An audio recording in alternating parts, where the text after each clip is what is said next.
You talk about Michael Jordan, you talk about Tiger Woods. They all talk about like their competitor. These guys they'll rip your head off.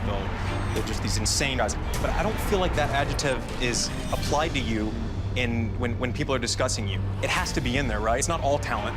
No, it cannot be all talent. I mean, I've worked hard, and I think it's got to be sort of that fire and ice. And I think I'm more in the part where I love winning, and the other guys are maybe more in the I hate losing bit, you know? And because I really enjoy winning, I enjoy playing, maybe I don't show it, but I have that grit.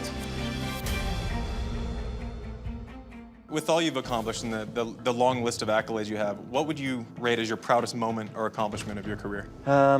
Must be nice to have options, by the way. It is good to have options, okay. Yes, absolutely. No, but that probably is winning Wimbledon the first time in 2003, and then becoming world #1 at the beginning of 2004. It's just like the ultimate achievement, in my opinion, and that's when the career could have ended right there already. You took my spot of #1, so I don't really appreciate that. But we've never talked about the 2009 Wimbledon final.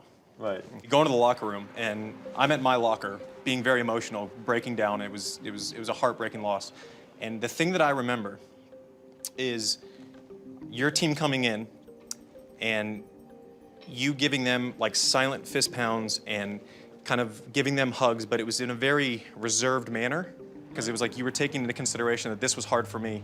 Do you remember that moment at all? Or? I mean, the moment is probably tougher for you than it was happier for me. I think it's so important to respect, you know, your fellow athletes and competitors. And I know how hard you've tried and how difficult it must be, because you just unfortunately can't have it all, you know, and that match was can. So... Well, you selfish bastard. Sort of, but no, but seriously, I mean, you deserved it so much, and I just think that was for me a totally normal thing to do and nothing extraordinary, really. Well, it was impressive to me, and I certainly appreciated it.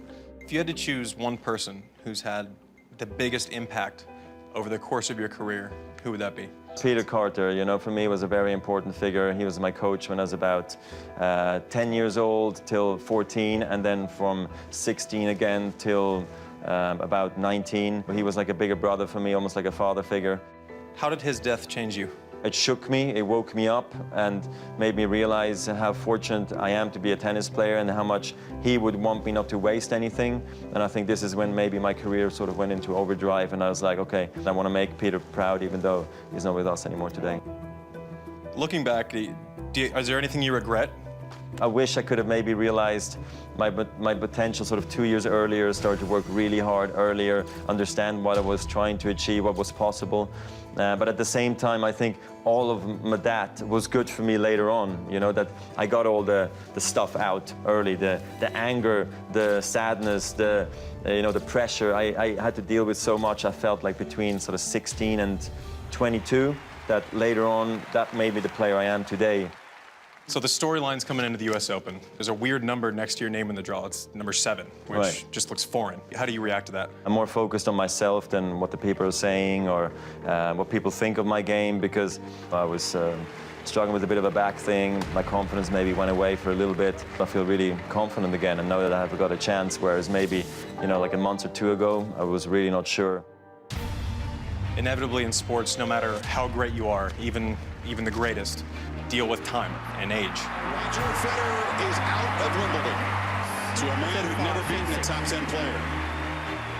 What's the hardest part for you as far as, you know, realizing you're mortal? I'm aware that it's been a difficult year. I'm sort of fighting back, you know. When you're younger, 17, 19, 21, you have a bad back, half a day, and then it's all gone.